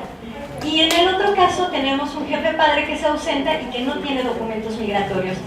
El punto aquí es que los periodos de ausencia, si bien son amplios en el caso que nos platica Leona, en el otro pueden ser periodos de 20 años. O sea, que un marido que en tus años de 20 años de casado, pues resulta que ni 5 has vivido con él, porque se ha ido 8, regresa medio año, 1 año, 2 años, y luego se va a ir 5 y luego regresa. 6 meses, etcétera. Entonces, bueno, es interesante cómo, a pesar de que estamos ante la ausencia del jefe padre, puede tener dinámicas distintas en función de la movilidad involucrada, ¿no? El estatus migratorio es como muy interesante abordarlo aquí, ¿no? Entonces, bueno, yo quisiera señalar que en el caso de Leona me llama mucho la atención y me parece muy interesante que proponga un método de investigación para acercarse a las emociones, ¿no? Que es el tema de la evocación a través de la imagen. En ese sentido, yo quisiera preguntar, o sería deseable contar con un poquito más de información, por ejemplo, en función de qué se seleccionaron las temáticas y las fotografías. ¿Fue una selección propia? ¿Fue a partir de trabajo de campo? O sea, es decir, ¿cómo se construye? O sea, un poco que nos platiques más cómo se construyó esta estrategia analítica, porque me quedo un poco suelto, ¿no? Eso. Y quizás también un elemento que vincula a las dos, que creo que valdría la pena esquematizar o poner en juego analíticamente de manera más precisa, es el tema de género, ¿no? Entonces aquí, ¿por qué se asumió que unas fotografías eran para varones y otras para mujeres? O sea, ¿cómo juega esa cuestión de género, ¿no? Y cómo asumimos, es decir, cómo vinculamos ciertas imágenes con hombres, mujeres, ¿por qué se asume eso, no? Esa es un poco la pregunta, ¿no? De igual forma, sería un poco más, sería bueno saber un poco más sobre las condiciones de obtención de la información y su procesamiento. Es decir, nos comentabas, bueno, es que a los varones, algunos, no sé si a todos, los entrevisté en Canadá, a las mujeres aquí. Entonces, bueno, ¿cómo fue eso? Porque justamente, ¿no? En estas evocaciones vemos que el género interviene, desde luego, pero también es cierto que interviene el contexto en donde se llevó a cabo la entrevista. Y entonces, un poco poner en juego esto más en términos metodológicos, pues, ¿no? O sea, cómo estas condiciones de obtención de información en cuestiones tales como las emociones pueden incidir o no. O sea, no es lo mismo que los entrevistas allá. Yo que tuve la experiencia de ir a hacer trabajo de campo a California, desde luego no es lo mismo que estés hablando con un migrante en California que en su comunidad de origen. Son cuestiones totalmente distintas, ¿no? Entonces, bueno, otra cosa sería cómo en ambas ponencias me llama mucho la atención que se está planteando el tema de la vida familiar y sin embargo el análisis sigue muy centrado en la pareja, ¿no? Los niños siguen siendo un motivo, ay, por mis hijos, ay, es que los niños están chiquitos, es que para que los niños vayan a la escuela, pero analíticamente está todavía muy centrada la discusión en términos de pareja, ¿no? Entonces quizás, no sé cómo entran los niños aquí, los jóvenes, ¿no? Porque no son contemplados en esta indagatoria. Jane Castro hizo una tesis doctoral en el Colegio de México que habrá sustentado hace 2 o 3 años, en el cual justamente hace el análisis considerando a los niños que se quedaron, ¿no? Y es interesante cómo fueron voces que durante mucho tiempo en estas investigaciones paradigmáticas del jefe que se va no han sido considerados, ¿no? Y ella retoma muy interesantemente, y creo que yo con bastante éxito, las voces de estos jóvenes que en términos emocionales tienen una serie de experiencias que interesantemente van cambiando a lo largo de los años. No es lo mismo cuando se va tu mamá a los 2 o 3 años que ni te enteras, a que cuando tienes 15 y le exiges los tenis de última moda, porque si no le dices no te quiero. Esa parte es bien interesante. Bueno, respecto a la segunda, y también, también quisiera ver cómo esta cuestión, por ejemplo, de atribuir ciertas emociones en ambos casos, tanto a hombres como a mujeres, por ejemplo, sacrificio con las mujeres y la idea de proveedor para los hombres, ¿cómo fue que se construyó esto, no? ¿Fue a partir de lo que dijeron ellas o fue una noción que uno dijo, pues sacrificio con las chicas? No sé, ¿no? Un poco precisar esa parte. Respecto a la segunda ponencia, me llama mucho la atención cómo fue a partir del trabajo desarrollado, ¿no? Es decir, acercarse desde la psicología a encontrarse esto es como muy interesante. Yo quizás también pediría ahondar en cómo se construyó esta noción de ausencia-espera, ¿no?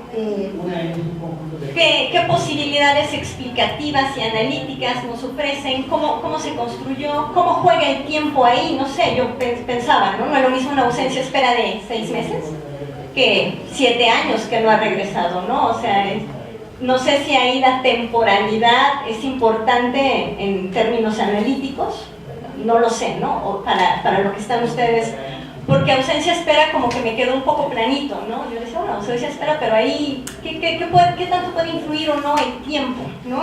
Eso es como una cosa que creo que podríamos ahondar para potencializar las posibilidades explicativas, ¿no? Interesantemente, estamos hablando de pareja y las voces que se rescatan son las de las mujeres, ¿no? Entiendo que por estos malestares asociados, pero igual valdría la pena, no para este momento, pero quizás pensar, ¿no? ¿Qué pasa con estos varones, ¿no? Interesantemente, y solo me permito una precisión a reserva de ser chocante, pero generalmente en estudios de migración se sugiere ya no utilizar la palabra ilegal, ¿no? Es una persona que atraviesa la frontera sin documentos migratorios está cometiendo una falta administrativa, no un delito, ¿no? Entonces procuramos y sugerimos muy atentamente y con mucho respeto utilizar la noción de indocumentado un poco para quitar esa noción de lo legal, no sé, creo que desde estudios de migración hace mucho que se ha propugnado por eso. Finalmente, yo sugeriría mayor explicación hacia el uso de estas emociones o sentimientos que no me queda muy claro cómo en el trabajo lo distinguen, pero por ejemplo, cómo construyeron estas dicotomías entre abandono, progreso, cuerpo, sufrimiento, permiso, encargo. No sé si fue a partir de las narrativas de las mujeres o fue la misma pregunta que para Leona, ¿no? ¿Fue una noción que ella traía construida o a partir de lo que vieron?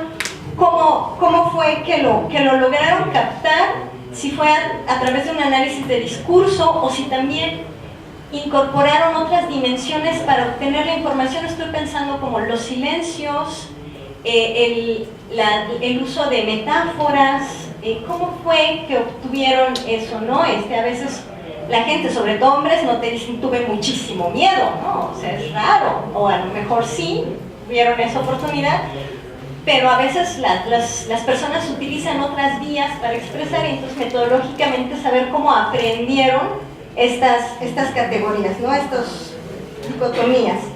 Y bueno, en ese sentido, al respecto del último caso de la señora que nos platicabas, creo que en estudios de migración tardamos en incorporar la dimensión emocional a la experiencia migratoria y creo que los que ahora se están ocupando de retorno se han beneficiado de esta entrada, porque ahora el retorno es uno de los temas que tenemos, ¿no? Ya no es solo la ausencia, sino los que están regresando, y nos plantea también una serie de cuestiones para analizar desde el ámbito de las emociones muy, muy interesante, ¿no? Entonces, bueno, yo cerraría con esto. Quisiera yo solamente, pues, que se pudiera enfatizar en qué aporta, ¿no? Centrarse en emociones para conocer procesos sociales como este, ¿no? Como de migración, ausencia del esposo, etcétera.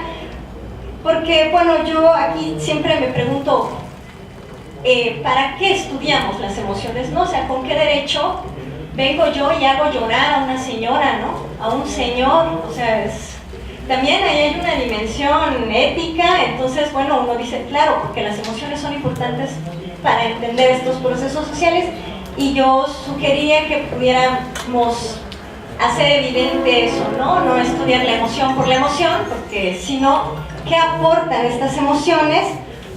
¿Qué importancia puede tener que nosotros abordemos con rigor metodológico el tema de las emociones para poder explicar estos procesos que desde luego tienen repercusiones para la vida familiar, y veremos que también para la vida comunitaria, como en estos casos de comunidades rurales en donde la vida familiar es tan importante, ¿no? Bueno, sería todo. Muchas gracias, y les voy a pasar el micrófono, ¿sí?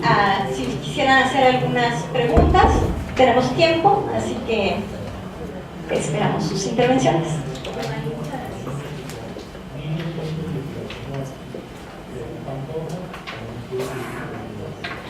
Bueno, sí, gracias, Leona. Un pequeño detallito que me gustaría que nos explicaras.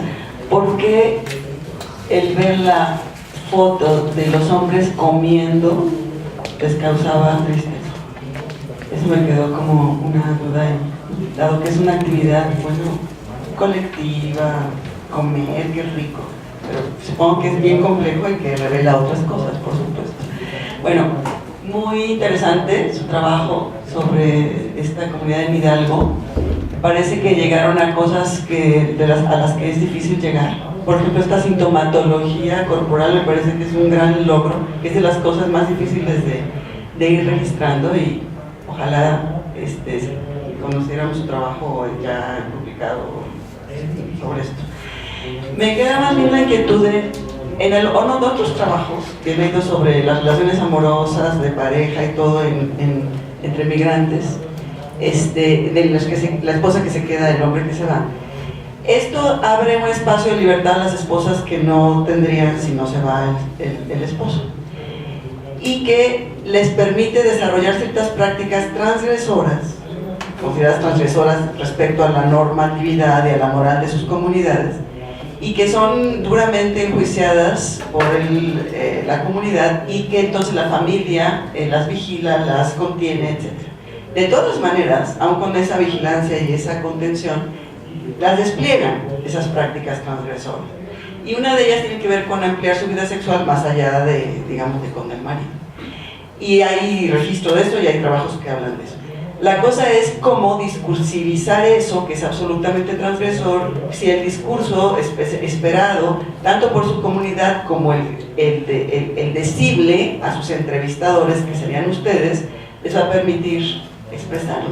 Creo que eso no va a salir, a menos que de veras haya alguien súper valiente que diga, y sí, yo le hago de tal manera y lo oculto de tal forma ahí, ¿no? Entonces, si mi pregunta es, ¿registraron esto o está completamente oculto? ¿O de qué otras maneras lo descubrieron? Porque de que ocurre, y está en otros trabajos, pues, ¿no? Gracias.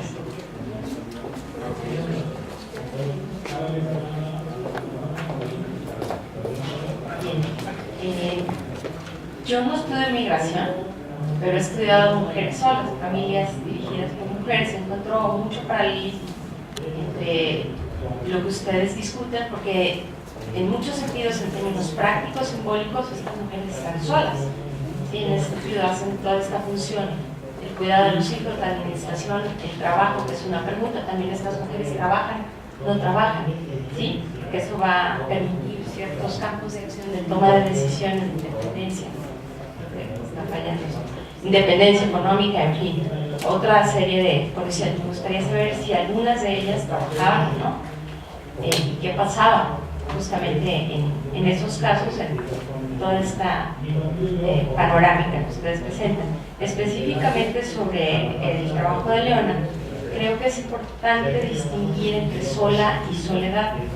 Sí, en qué contextos están ellas aludiendo a estas dos dimensiones que se conectan, pero en términos analíticos y empíricos son distintos. Sola porque no hay compañía, porque se sienten aisladas, por lo que simbólica, culturalmente implica esto. ¿Cómo lo construyen? Yo he encontrado otras cosas con relación a esta categoría que es muy útil y se tiende a dar por sentado que sabemos a qué nos referimos, ¿no? Lo mismo que con la intimidad y con muchísimas otras, ¿no? Es decir, que creemos que de lo que está ahí todo el mundo lo entiende. ¿A qué se refieren ellas cuando hablan de soledad? Y empírica, analíticamente también, ¿qué hay cuando hablan de sentirse solas? Y creo que también es bien interesante cuando hablan de alegría y felicidad. Son cosas distintas, emparentadas pero distintas. ¿Qué es lo que contiene cada una de estas expresiones, ¿no? ¿Cómo las están significando? Con relación al trabajo de ustedes también me parece muy interesante, porque yo también encontré en mi investigación, que ya concluyó, pero había más cosas que decir, pero bueno, uno tiene que cerrar, ¿no? En algún momento de la vida pues enloquece.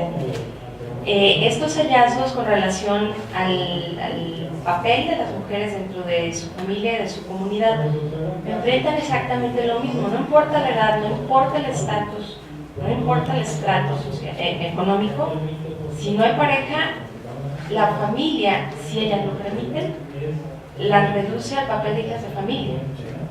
Pueden tener 8 hijos, 3 divorcios, trabajar, pero si ellas dejan que ese poder sea ejercido sobre ellas y sobre sus hijos, así va a ser. Por eso preguntaba la cuestión del trabajo. Y lo que comentabas tú al final es súper interesante, la señora que se dejó engañar y se fue, pues, tal vez la boca del lobo, ¿no? Perdió toda esa capacidad de reacción, de tomar decisiones.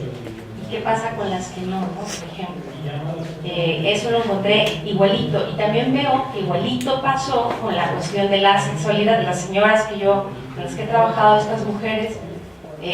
Inmediatamente, si tienen pareja y está ahí, pueden tener otra relación, pero digamos que no se les cuestiona. Pero cuando no está la pareja es un peligro. Para otras parejas, y la sexualidad, sobre todo para las mujeres que tienden a verlo como competencia y los hombres lo ven como una posibilidad, ¿sí? Pues como tiene hijos, no hay mucho compromiso y son los que generalmente se lanzan a un acoso a veces muy violento, ¿no? Sobre ellas. Bueno, al menos eso es lo que yo encontré. Y esto hace ver que la figura del varón las protege de estos acosos de manera pública, pero también esto nos habla de algo mucho más grande, ¿no? Que es una práctica patriarcal muy violenta sobre la figura de la mujer cuando no tiene un hombre que la de valer, que la de respetar, ¿no? Entonces, yo creo que eso cruza con otro panorama más amplio, ¿no? Bueno, ya me extendí mucho.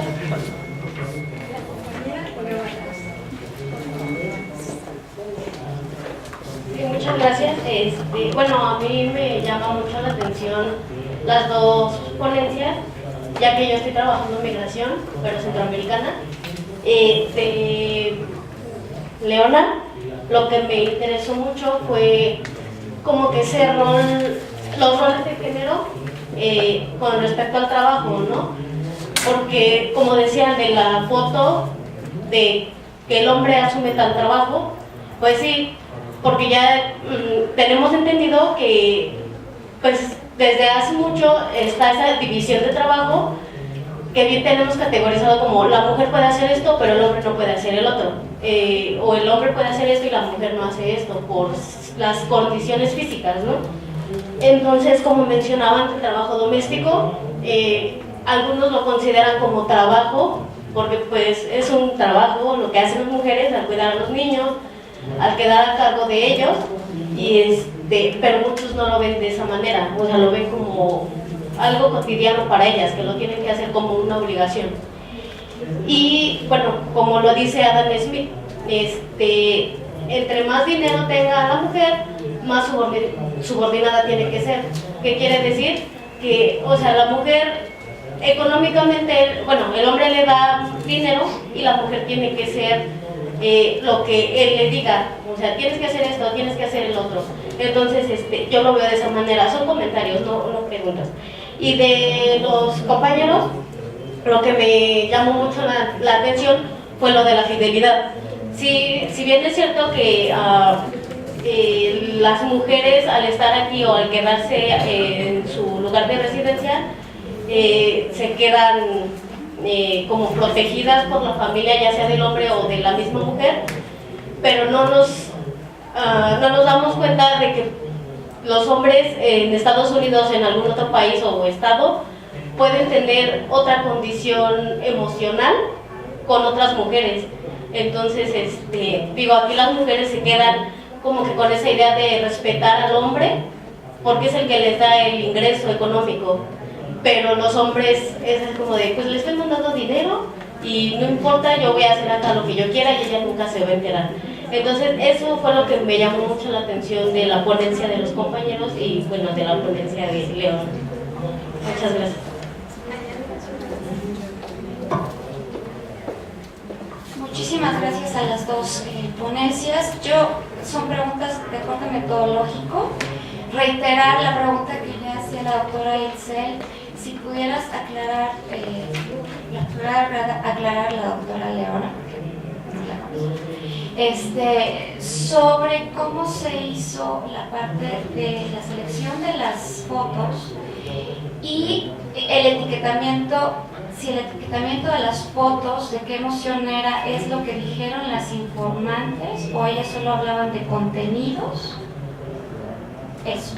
Específicamente la alegría, me gustaría saber, porque es como la que me dio más como contrasentido de lo que uno supondría que se hubiera encontrado relacionada con esa palabra.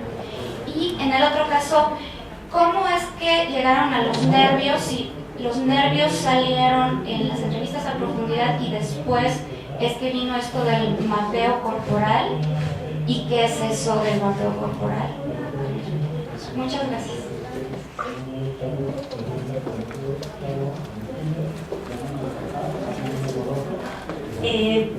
Contestamos en el orden de exposición, si están de acuerdo. Tenemos 20 minutos, entonces yo creo que pueden ser 10 y 10 sin problemas. ¿Estarán de acuerdo? ¿Sí está bien? Perfecto. Entonces empezamos con Leona.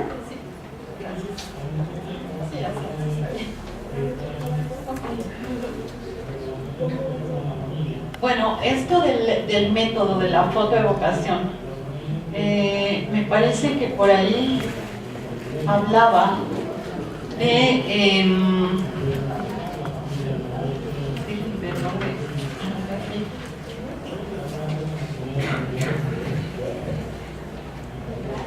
hablaba de cómo en algún momento dado uno como investigador o investigadora se implica en la investigación.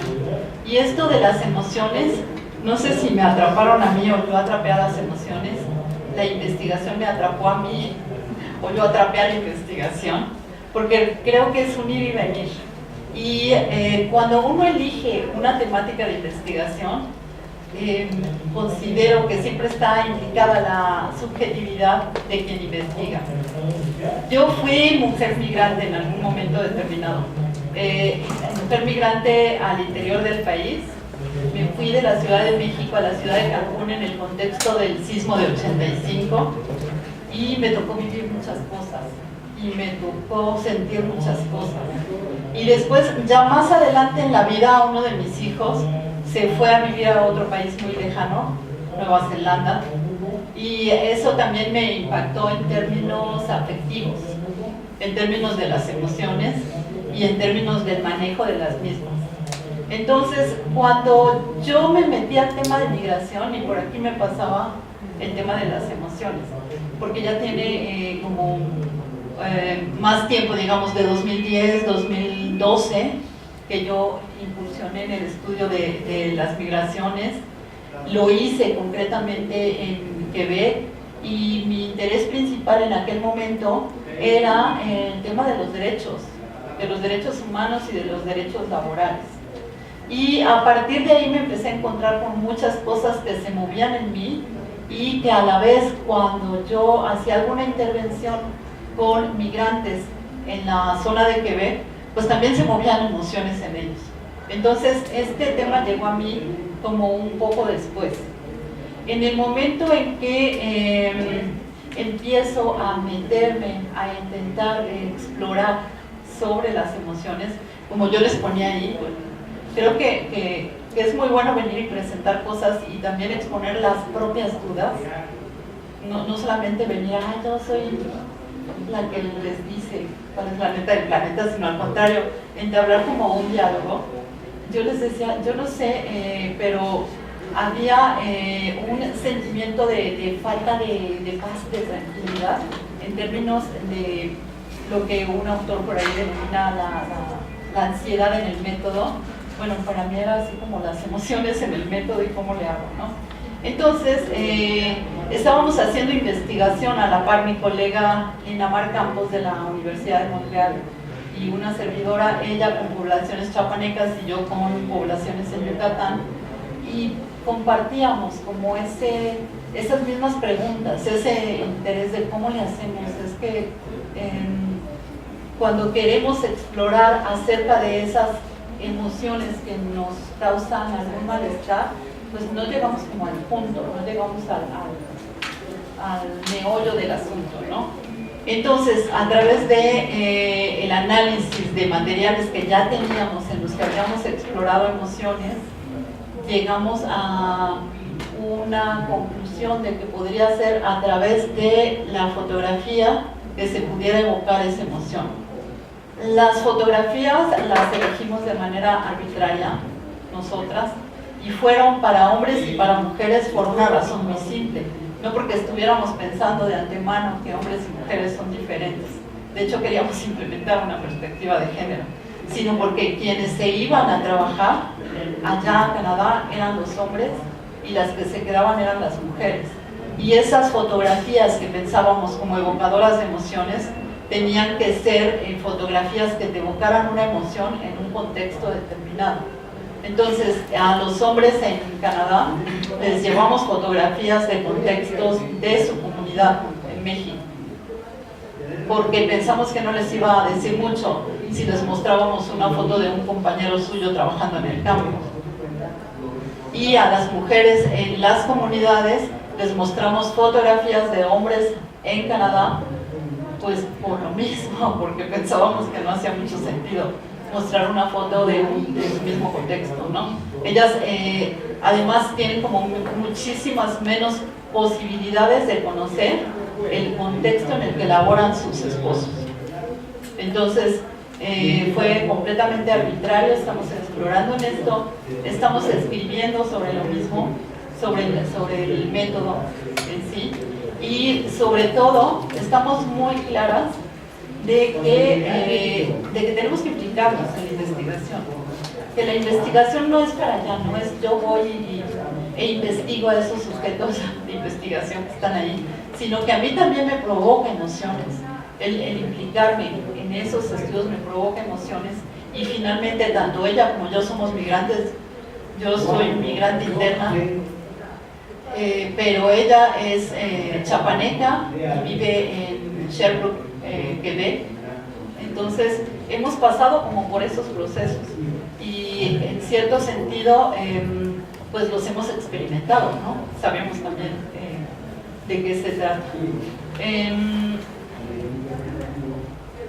Había una pregunta ahí de por qué al ver fotos de hombres comiendo, las mujeres sentían tristeza. Bueno, yo creo que tiene que ver con esa idea del cuidado y la atención, de esa que está por la normatividad de género ahí bien puesta, ¿no? O sea, las mujeres somos quienes debemos atender y alimentar a los hombres, y entonces claro que les provocaba tristeza ver a los hombres comiendo ahí en el campo, quién sabe qué cosas, ¿no?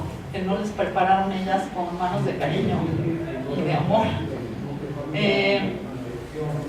Hablando de las mujeres que trabajan y tienen independencia económica, por ejemplo, yo puedo hablar del contexto del PETAC. Les decía que solamente el 4% de quienes están inscritos en este programa son mujeres.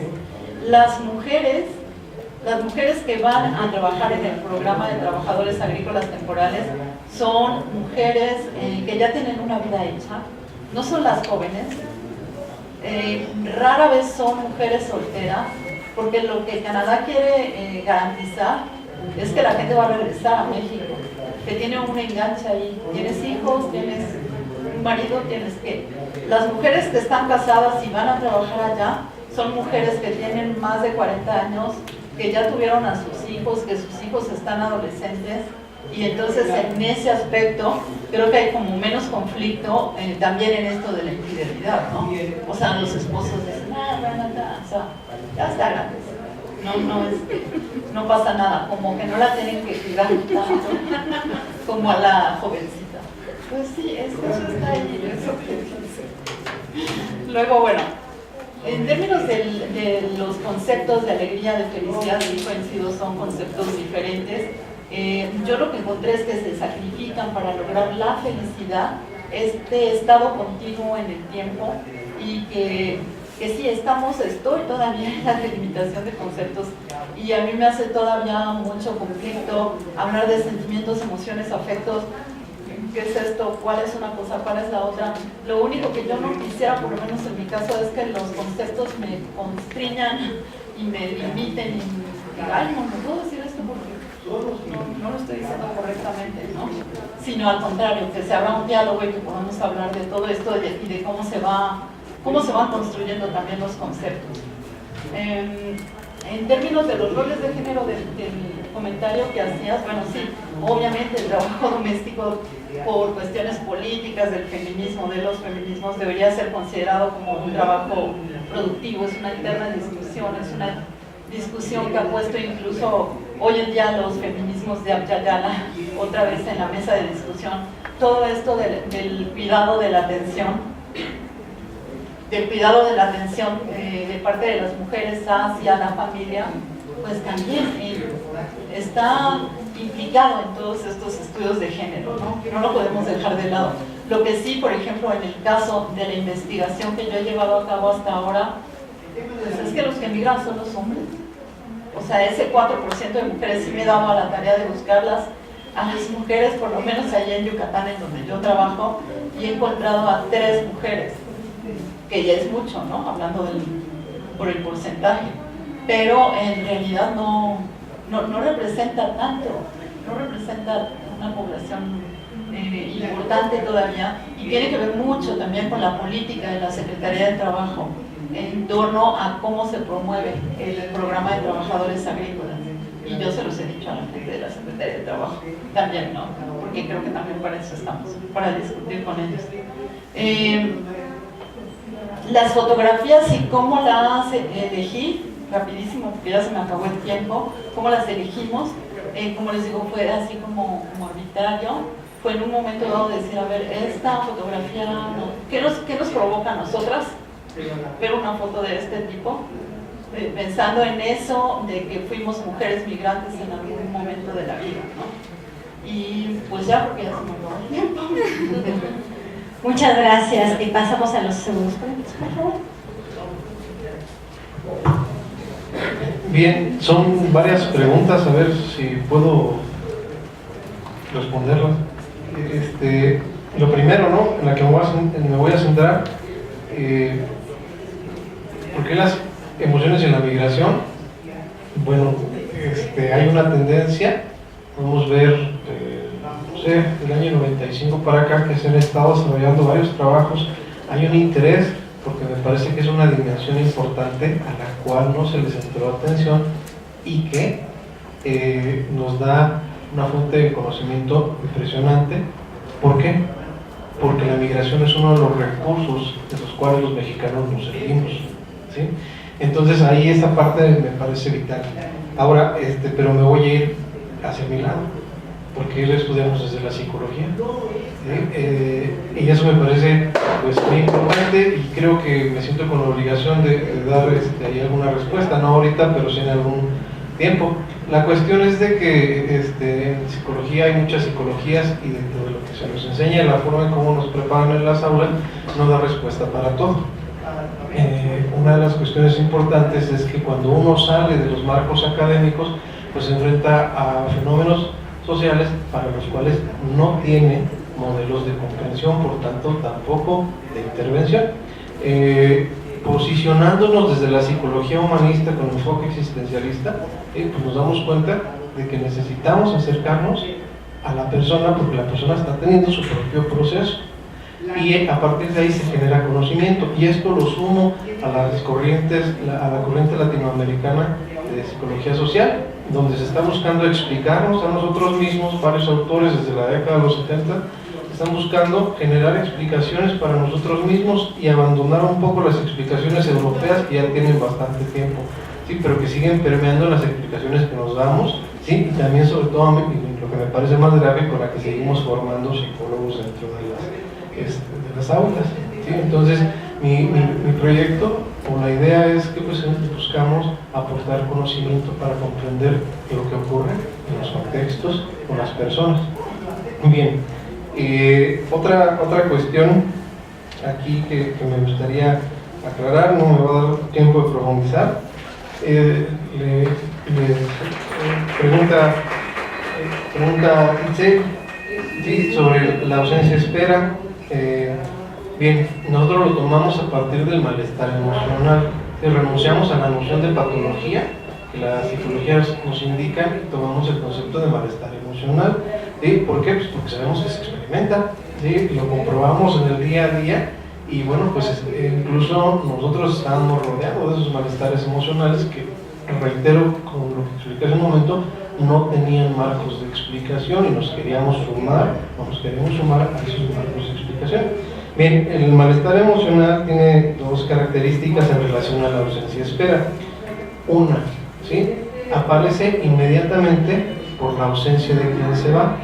Dos, de acuerdo a la experiencia, ¿sí?, que se tiene con la migración, se recrudece o bien se cumple el proyecto migratorio. Y si se cumple el proyecto migratorio, entonces encontramos, como veníamos poniendo en otras diapositivas, encontramos experiencias afectivas asociadas con lo migratorio.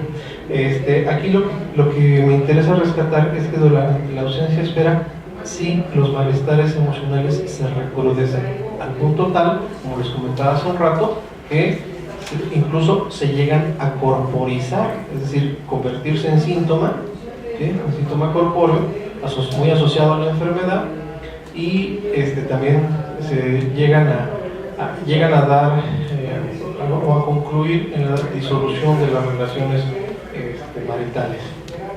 Bien, la infidelidad, bueno, es que ese es un temazo, ¿no? Habría que hacer un estudio solo de eso. Pero una pregunta, sí, donde la señora pues me dio una retroalimentación, pero así como tipo luchador, ¿no? La cuestión fue bien interesante porque yo le pregunto, vamos a hablar sobre su vida sexual. ¿Quiere usted hablar sobre su vida sexual? Y entonces la señora se ríe y me dice, pues si quieres. Entonces me dio a entender que las preguntas que estaban ahí, que estaban enfocadas a conocer cómo experimentar la sexualidad con el marido, ¿sí?, daban posibilidad de entender un montón de cosas más, ¿sí? Por ejemplo, entre ellas, pues que sí tienen experiencias fuera de la relación con el marido, pero estas estaban más bien reguladas, porque 5 minutos, porque estas experiencias pues tenían que ser calladas, ¿no? Pero para poderlo lograr, entonces también tenían que lograr transgredir la cuestión familiar, y una de ellas era a través del trabajo. Trabajaban por los mismos motivos que trabajamos todos. Sin embargo, en esos espacios laborales es donde se daban la oportunidad, algunas de ellas, según me comentaron, de tener esas otras experiencias que generalmente solo se quedaban en la cuestión de ser únicos, es decir, de experimentarse una sola vez. Porque si no, iba a comenzar a correrse el rumor y eso iba a llegar del otro lado e iba a desestabilizar toda la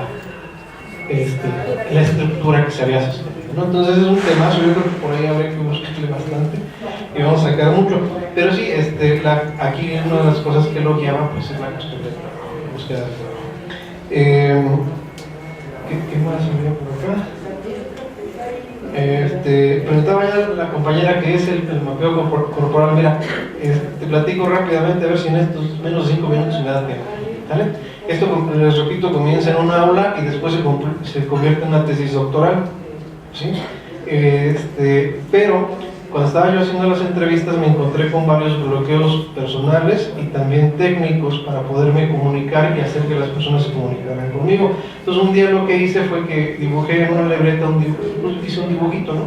Y le dije a una señora que le costaba mucho trabajo comunicarse, pero que sí me quería apoyar, le comenté que si tenía algún malestar físico asociado con la ausencia de su esposo. Esa era la pregunta, ¿no? Y ella me dijo que sí, y le dije, ¿me lo quiere dibujar? Y entonces lo que hizo fue que me señaló el estómago, y le dije, ¿qué malestar era? Me dijo, la ira. Estaba yo cabronadísima, ¿sí? Y entonces de ahí, ya viéndolo con mi asesor, ¿sí?, pues decidimos hacer esta estrategia, solo que en el caso de la tesis no la publicamos porque mi tesis es en salud colectiva, en ciencias en salud colectiva, ¿vale? Y eso nos hubiera orientado a trabajarlo desde la psicología, ¿vale?, que es otra cuestión. Ese material de mapeo corporal está ahí guardado y esperamos que pronto salga a la luz en un proyectito que estamos trabajando, ¿sí? Alguien comentó algo sobre el trabajo. Bueno, acá en este número de la revista Relaces, de la ¿cómo se llama? Es una revista argentina que se llama Revista Latinoamericana del Cuerpo y de la Emoción. Sí, Aquí, gracias, Julián. En esta revista sale publicado en el número anterior, ahorita está, no recuerdo qué número es, pero de este año en el número anterior sale publicado un, digámoslo así, un resumen general del trabajo. ¿Sí? Agradeceríamos mucho, ahí vienen las direcciones, agradeceríamos mucho sus comentarios para poderlo enriquecer y darle amplitud, porque bueno, seguimos trabajando con estos temas. Muchísimas gracias por su atención. Muchísimas gracias, pues concluimos en tiempo nuestra mesa. Agradecemos mucho a nuestros ponentes y desde luego agradecemos mucho su presencia. Muchísimas gracias por sus preguntas, sus comentarios y sus aportes. Gracias.